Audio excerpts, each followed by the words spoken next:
Perdidas en lo más profundo de un bosque o en islas paradisíacas, las viviendas ecológicas siguen evolucionando por todo el mundo. Cada vez hay más gente que busca soluciones para intentar conservar nuestros recursos naturales y para que estas nuevas casas sean accesibles al mayor número posible de personas, siguiendo unas normas ecológicas irreprochables. Porque si se construye de forma sostenible, nuestro mundo cambia.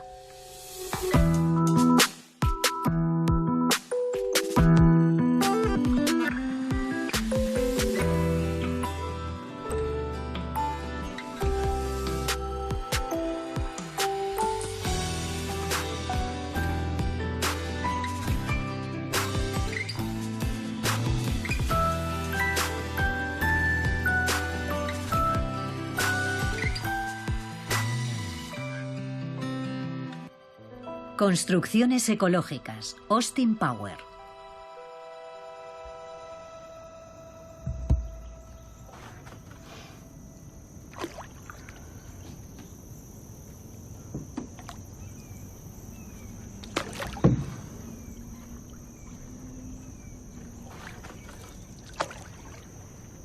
Descontaminar para poder rehabilitar. En todo el mundo existen terrenos abandonados y contaminados por el hombre que pueden tener una nueva vida. La agricultura intensiva o la industrialización son algunas de las causas que destruyen el suelo. Algunas personas han decidido llevar a cabo una auténtica batalla para rehabilitar la tierra y ofrecer una segunda juventud a estos lugares desolados. Vamos a viajar a la capital de Texas, Austin, en el sur de Estados Unidos.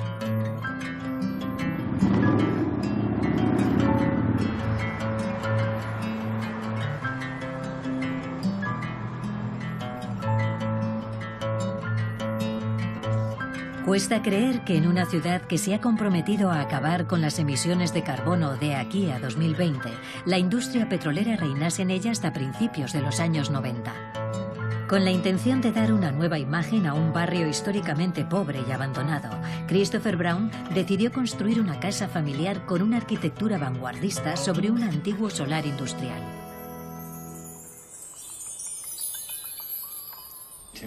Separar nuestras viviendas de la naturaleza me parece una idea ilusoria y tal vez incluso peligrosa. La mayoría de los árboles que hay en este bosque se plantaron porque alguien taló los antiguos que estaban sanos. Ahora hemos encontrado la forma de interactuar con los árboles que se plantaron y construir aquí para poder formar parte del bosque.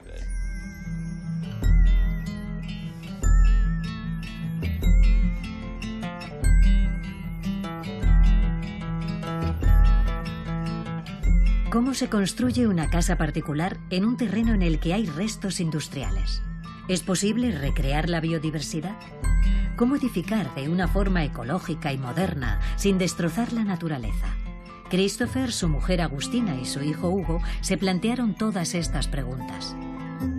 Construir su casa fue todo un reto. Desde el inicio del proyecto, Christopher tuvo que hacer frente a la historia del terreno.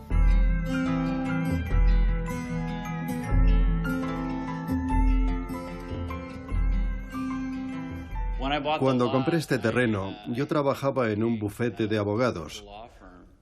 Recuerdo que mis compañeros hablaban de un antiguo caso relacionado con un parque de almacenamiento petrolífero situado en este solar.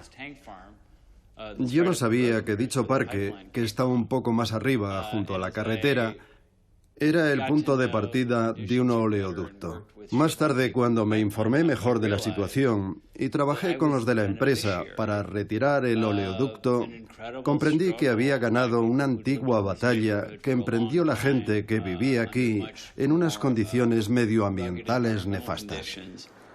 Si no hubiera sido por las protestas de miles de habitantes, la casa de Christopher no habría visto la luz. Uno de ellos es Daniel Janes, un activista que lleva varios años luchando por el bienestar de este barrio, que estuvo olvidado durante mucho tiempo. Él recuerda perfectamente el mal estado del terreno cuando comenzó a trabajar en este proyecto. Todas las industrias, ligeras y pesadas, que eran necesarias, pero que la gente no quería ver en la ciudad, se situaban en el este de Austin, como esta central eléctrica, las plantas de reciclaje o las industrias petroleras. El agua subterránea estaba contaminada y también el suelo y el aire. Estuvimos luchando durante 7 años, pero en la ciudad no querían escucharnos, y el Estado aún menos. Al final lo conseguimos, gracias a un tribunal del condado. Su presidente en aquella época, el juez Bill Alkshire, fue la primera persona que prestó atención a nuestra comunidad. Después de hablar con nosotros y revisar las estadísticas, inmediatamente aprobó un presupuesto para investigar las plantas de almacenamiento petrolífero. En cuanto comenzaron con la investigación, las petroleras tiraron la toalla y se marcharon. En todos los barrios que había alrededor, se trabajó muy duro para rehabilitar zonas que llevaban años abandonadas. El lugar en el que vivimos se convirtió en el Colorado River Park. El lugar donde ahora está la casa de Chris estaba vacío y solía estar lleno de basura. Me alegro mucho de que alguien como él se haya mudado aquí. No solo admira lo que logramos en el pasado, además se ha unido a nosotros para colaborar en el proceso de rehabilitación. Tiene una casa increíble que sirve de ejemplo sobre cómo llevar un estilo de vida respetuoso con el medio ambiente. Christopher decidió construir su casa al lado de estos lugares contaminados. Para elaborar el proyecto e instalarse posteriormente allí con su familia, colaboró con una empresa especializada en construcciones ecológicas. Para el equipo también supuso un reto arquitectónico y medioambiental. Trabajar en este terreno fue muy complicado debido a la rehabilitación. Tuvimos que excavar para extraer el oleoducto, sanear la tierra y después construir una casa sobre un terreno ya rehabilitado, intentando sacar provecho a determinadas características.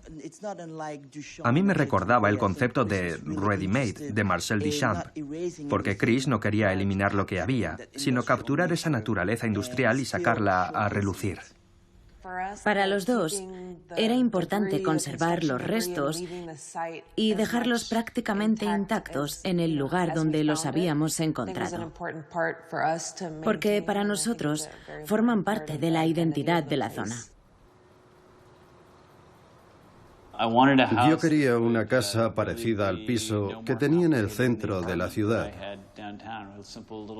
Una vivienda con 2 dormitorios y algunas habitaciones comunes. Una casa que apenas se viese desde la calle, pero que diera al río y al bosque.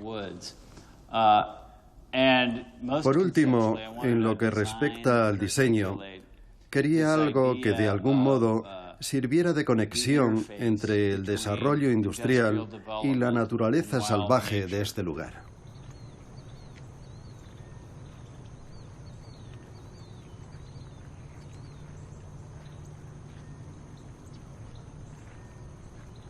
Para cumplir con las expectativas de Christopher, el arquitecto optó por utilizar materiales simples.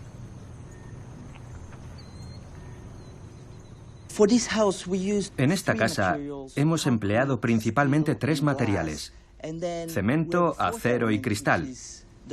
A estos hay que añadir un cuarto: un tejado vegetal. La simplicidad de estos materiales ofrece una buena relación entre coste y eficacia. También nos permiten abrirnos hacia el exterior, ya que aunque la casa está semienterrada, la idea no es crear una cueva ni un búnker. Usamos el acero para construir este pasaje, de manera que las 2 alas de la casa estuvieran una enfrente de la otra y tuvieran vistas al río.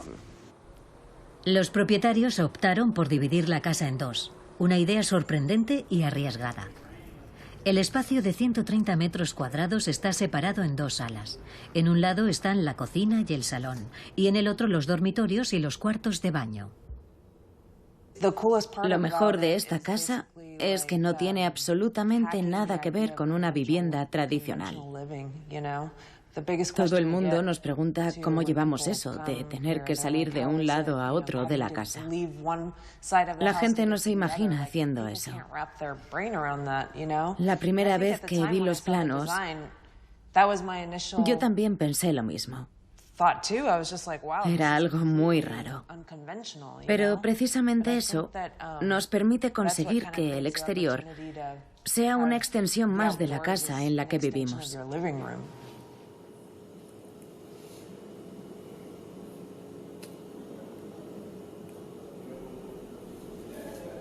Hugo, el hijo de Christopher, se ha adaptado perfectamente al singular diseño de la casa. Es estudiante y vive en otro estado durante el curso, pero vuelve a casa de sus padres siempre que puede. A mí me gusta mucho venir aquí.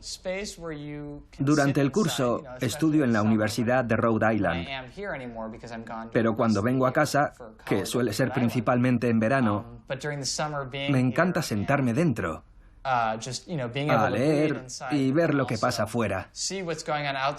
También me gusta la separación que hay entre los dos espacios, porque así no parece que estoy prisionero en casa.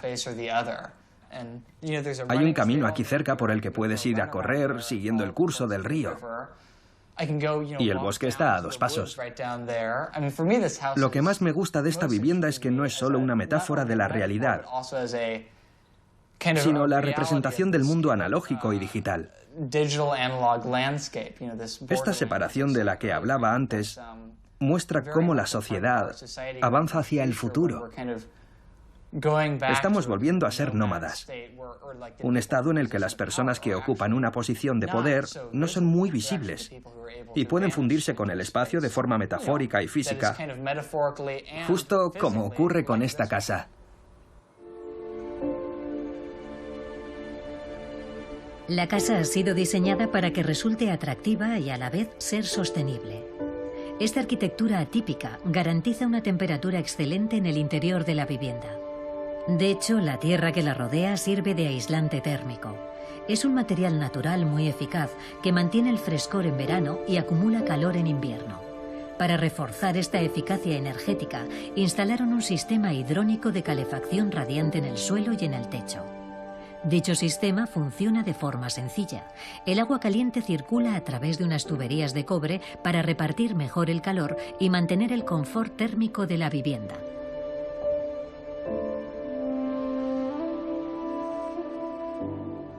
Utilizar unos ventanales de gran calidad nos ayudó a mejorar el rendimiento de la casa. Son de doble acristalamiento, bastante clásicos, pero incorporan algunas características nuevas que los hacen más eficientes. Estos cristales de baja emisividad cuentan con una capa metálica en la superficie interior que bloquea la mayor parte de la radiación térmica.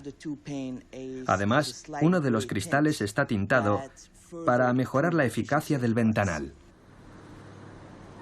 La combinación de todos estos elementos ha permitido reducir las emisiones de la casa, lo que ha supuesto un ahorro de energía de entre el 30 y el 40%. Otra de las condiciones de este proyecto era integrar la casa en el paisaje respetando la biodiversidad. Para ello, los propietarios optaron por instalar un tejado con plantas. Para diseñarlo, se pusieron en contacto con John Hart Asser, un investigador que se encarga de crear y rehabilitar paisajes. John, que se convirtió en amigo de la pareja, aceptó el reto de reintroducir plantas autóctonas en este lugar. En este proyecto queríamos contar con un tejado vegetal, pero para eso teníamos que sacar las plantas de un entorno rehabilitado, y eso era un gran desafío. Había que preguntarse cómo íbamos a recrear el paisaje. El tejado tenía que ser representativo de la pradera de Tierra Negra de Texas. Había muchas especies vegetales compatibles, pero no podíamos ponerlas todas por 2 razones. Una, porque algunas semillas no estaban disponibles, y 2, porque había que poner plantas que supiéramos que iban a agarrar bien.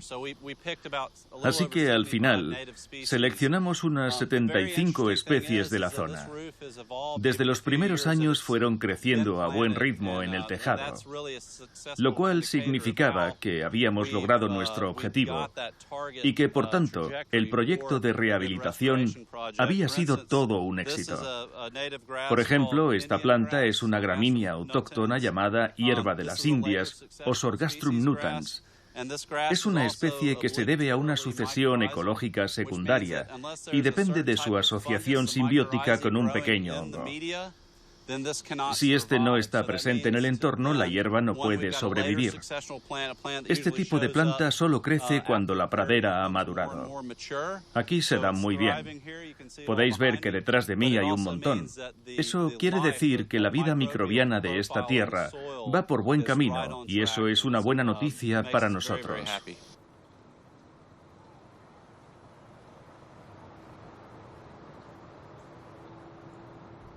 Este tejado vegetal es muy especial. De hecho, se parece a una pradera estadounidense. No tiene nada que ver con los tejados cubiertos de césped del norte de Europa. Este es totalmente ecológico. No sigue la estética de una casa tradicional. Es un lugar vivo que acoge a otras formas de vida. En él las plantas atraen a los insectos atraen a los pájaros y a los reptiles, y estos a los mamíferos. Es maravilloso ver cómo tu casa puede transformarse en un parque temático natural. Aquí tienes la sensación de que si bajas la guardia con los trabajos de jardinería, la naturaleza parece estar dispuesta a engullirte. Pero podemos tomar el control en cualquier momento. Todo está bien. A veces recibes sorpresas agradables y otras que no lo son tanto. Hay que aprender a aceptarlas. El otro día, cuando estabas sola en casa, te encontraste una serpiente en la puerta del dormitorio, ¿verdad? Sí, era enorme. Suele pasar. Y a menudo. Pero nunca te lo esperas. Da miedo. La biodiversidad en los alrededores de la casa se debe en gran parte a la elección de plantas autóctonas. Estas plantas crecen y están habituadas al clima extremo de Texas y a las grandes fluctuaciones de temperatura. Sobreviven a largos periodos de sequía y a las lluvias abundantes. Cuando plantas especies autóctonas, estas necesitan algunos cuidados. Es una ocasión excelente para que el jardinero aprenda algo nuevo. Si un pájaro se beneficia de alguna planta en concreto, intentamos no podarla antes de determinada época del año. Si una hierba es buena para un insecto, mejor no tocarla. Esta es otra forma de cuidar el jardín. No se trata de otra tarea doméstica más, como por ejemplo cortar el césped. Consiste en aprender qué es la tierra, cómo funciona y qué hace falta para mantenerla sana.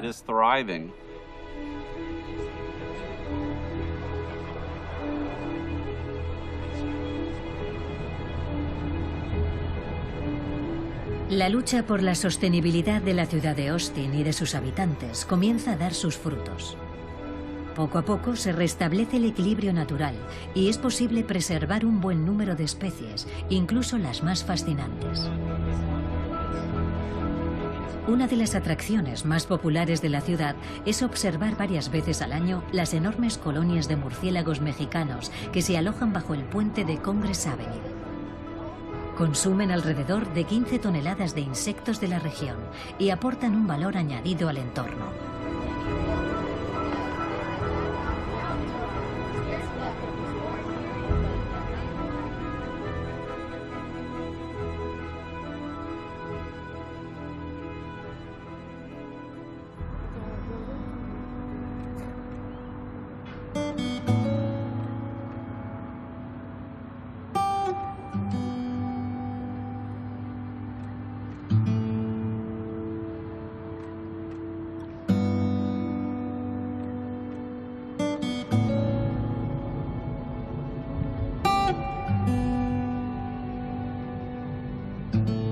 Para saber más sobre cómo diseñar un tejado vegetal, vamos a visitar el lugar de trabajo de John, el Lady Bird Johnson Wildflower Center.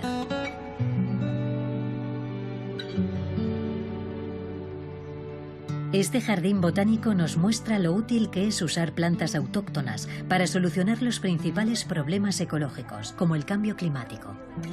Lo visitan 10.000 personas al año y ofrece muchas actividades para que el público conozca la fauna y la flora de Texas. John Hart y su compañera Michelle van a enseñarnos cómo los experimentos que se realizan aquí han permitido instalar un tejado vegetal en la casa de Christopher. Comenzamos rehabilitando la tierra y realizando una quema controlada para ver los cambios que se producían en la flora y sus consecuencias. Así podríamos dar una información detallada sobre el funcionamiento del ecosistema y sobre cómo optimizar los sistemas naturales a los responsables de la gestión de las tierras. A continuación, investigamos los entornos urbanos, ya que cada vez somos más urbanitas, en concreto los tejados vegetales. Pusimos en práctica lo que habíamos aprendido en los paisajes naturales y buscamos soluciones para el entorno urbano. Con ellos se consigue purificar el agua y el aire, refrescar la casa y, sobre todo, mantener el contacto con la naturaleza, que es tan necesario en la ciudad.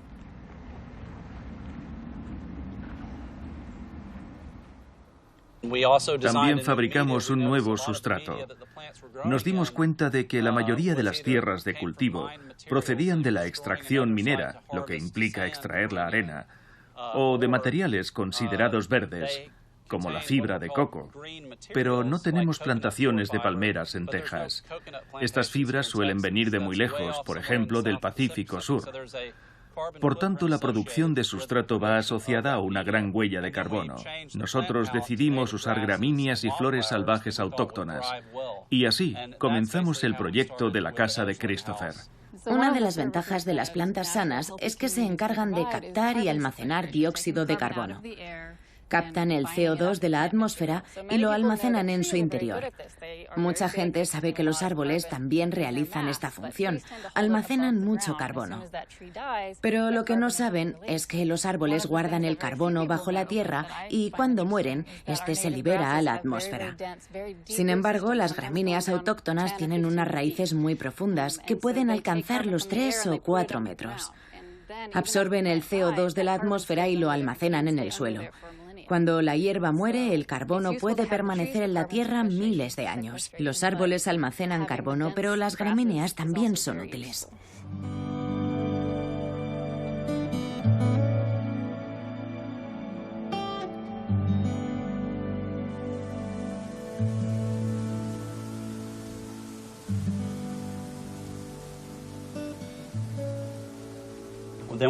Entonces comenzamos a pensar qué tipo de cubierta vegetal queríamos instalar.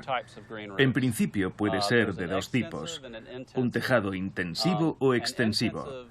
Un tejado vegetal intensivo está formado por un sustrato que puede medir más de 1 metro de espesor aproximadamente. Es el que solemos ver en edificios grandes, que tienen un jardín enorme con árboles en el tejado. Es ideal si tienes millones de dólares para diseñar una estructura que pueda soportar el peso. Pero nosotros queríamos una solución apta para cualquier escenario, desde un edificio de oficinas hasta una casa particular. Por eso optamos por el tejado vegetal extensivo, que solo necesita unos centímetros de sustrato.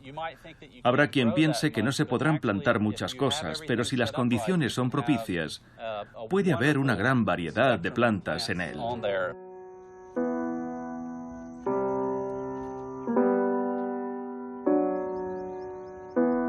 Gracias a estas investigaciones, alrededor de la casa de Christopher plantaron toda clase de especies propias de la pradera de Tierra Negra.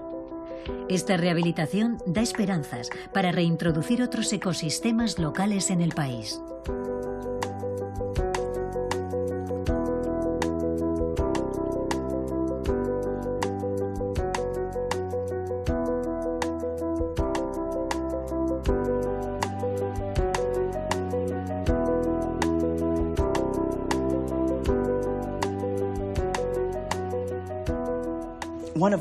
Si nos centramos en la sostenibilidad, es porque creemos que es algo esencial. El sector de la construcción es uno de los que más energía consume y eso contribuye al calentamiento global. También es uno de los que emplea menos energías renovables. Si analizamos el crecimiento demográfico y la degradación del medio natural, yo creo que es fundamental que los arquitectos y los promotores inmobiliarios reflexionen sobre la forma de construir edificios más respetuosos con el medio ambiente. Sin perder comodidad ni renunciar a una arquitectura moderna, la casa de Christopher es un ejemplo de vivienda del futuro. Este proyecto se integra en el entorno y ofrece una solución sostenible a la hora de rehabilitar antiguos solares industriales. Todo un modelo para las ciudades que quieran construir un futuro más verde.